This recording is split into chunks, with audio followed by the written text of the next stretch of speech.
Listen to two different narrators. First talk slowly, second talk very fast. I better understand the second one, faster one, than slowly one, first one. Let's listen both of them. Florence flourished in the 15th century because it was comfortable with such people. Above all, Leonardo's relentless curiosity and experimentation should remind us of the importance of instilling in both ourselves and our children not just received knowledge, but a willingness to question it, to be imaginative and, like talented misfits and rebels in any era, to think different. Leonardo da Vinci had the good luck to be born out of wedlock. Otherwise, he would have been expected to become a notary, like the firstborn legitimate sons in his family stretching back at least 5 generations. His family roots can be traced back to the early 1300s, when his great-great-great-grandfather, Michele, practiced as a notary in the Tuscan hill town of Vinci, about 17 miles west of Florence.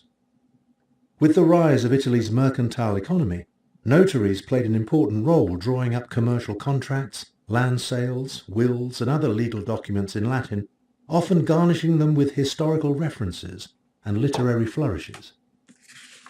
Because Michele was a notary, he was entitled to the honorific Ser, and thus became known as Ser Michele da Vinci. His son and grandson were even more successful notaries, the latter becoming a Chancellor of Florence. The next in line, Antonio, was an anomaly.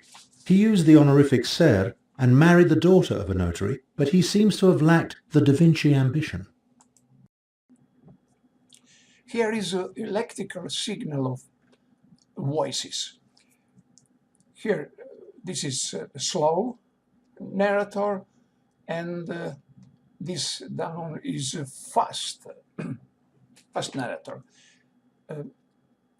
And here is, I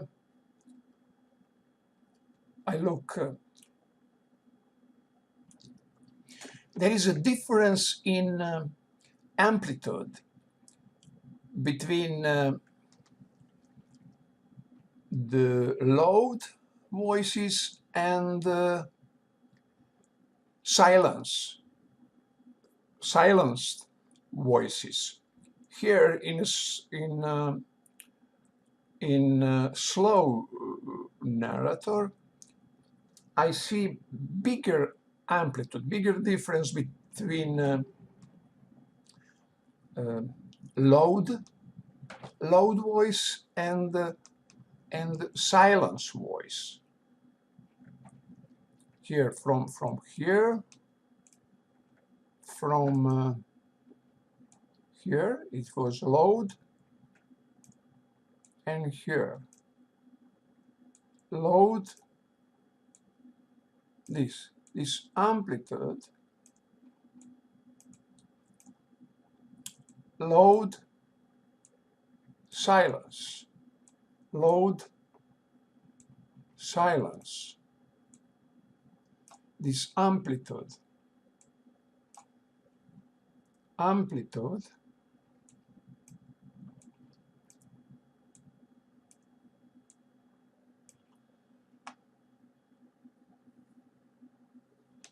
and here we have a load and the silence.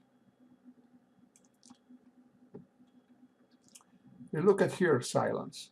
Silence go in slow narrator, silence voices go to bottom, goes to 0. But here is silence don't go to 0. It is better to say than difference in amplitude. Amplitude here with very big amplitude, but this silence voice doesn't go to 0. But here, a lot of voices. Here is, look at this voice.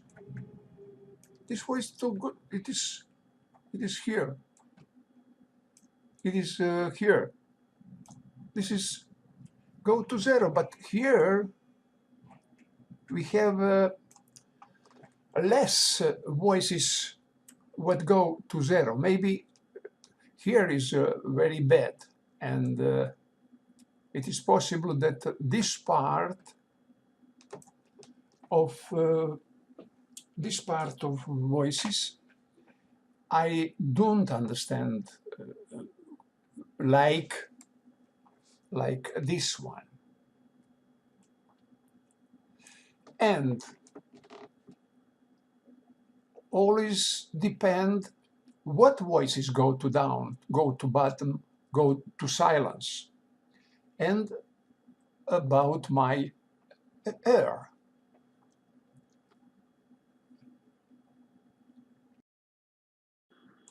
Florence flourished in the 15th century because it was comfortable with such people. Above all, Leonardo's relentless curiosity and experimentation should remind us of the importance of instilling in both ourselves and our children not just received knowledge, but a willingness to question it, to be imaginative and, like talented misfits and rebels in any era, to think different. Leonardo da Vinci had the good luck to be born out of wedlock. Otherwise, he would have been expected to become a notary, like the firstborn legitimate sons in his family stretching back at least 5 generations. His family roots can be traced back to the early 1300s, when his great-great-great-grandfather, Michele, practiced as a notary in the Tuscan hill town of Vinci, about 17 miles west of Florence. With the rise of Italy's mercantile economy, notaries played an important role drawing up commercial contracts, land sales, wills, and other legal documents in Latin, often garnishing them with historical references and literary flourishes. Because Michele was a notary, he was entitled to the honorific Ser, and thus became known as Ser Michele da Vinci. His son and grandson were even more successful notaries, the latter becoming a chancellor of Florence. The next in line, Antonio, used the honorific Ser and married the daughter of a notary, but he seems to have lacked the Da Vinci ambition. Here is should remind us of importance, should remind us of importance, should remind us of the importance of the importance of instilling importance of instilling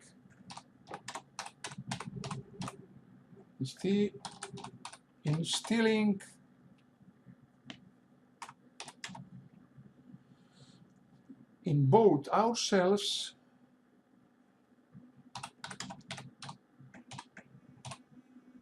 in both ourselves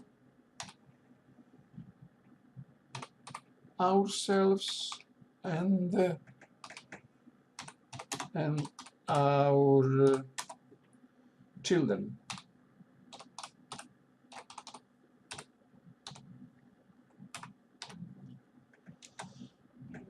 Not just received, not just received, not just received knowledge, not just receive knowledge, but villages to question it,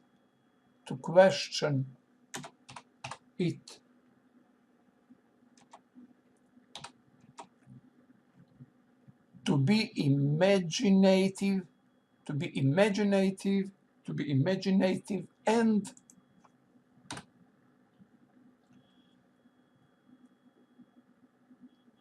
like talented misfits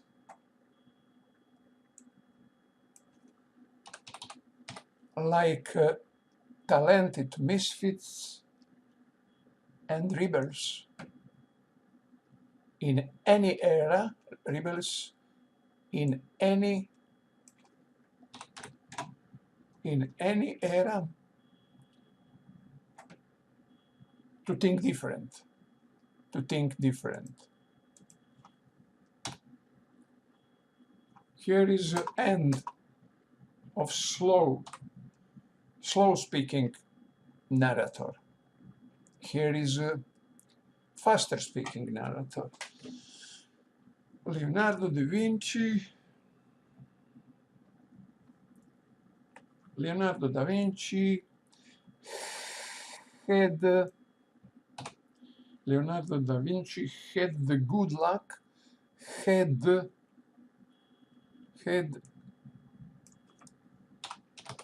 good luck to be born out of wedlock. To be born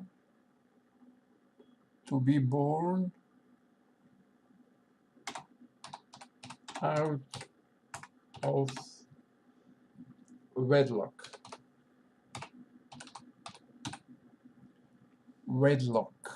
Out of wedlock.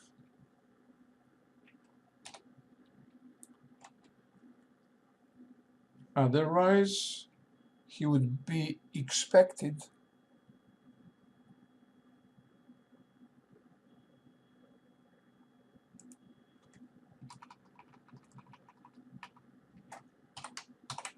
Otherwise, he would have been expected. He would have been expected to become notary, expected to become a notary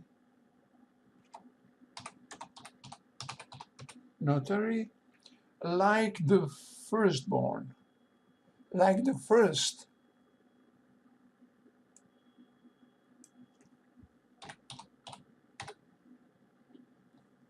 firstborn,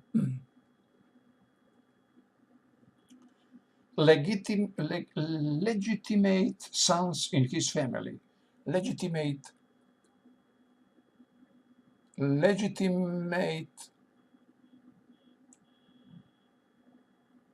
firstborn, legitimate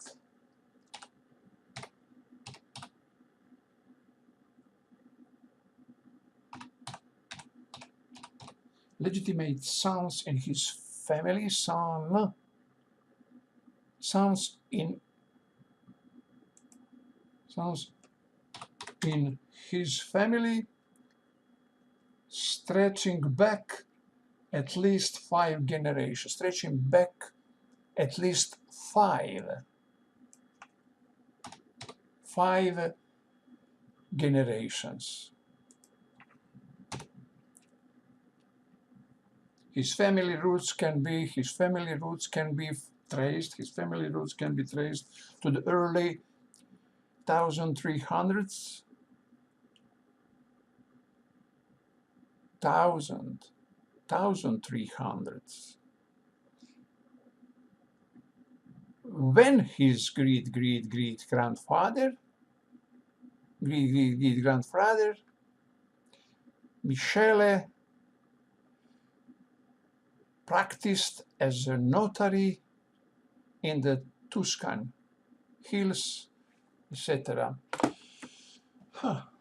Both narrators have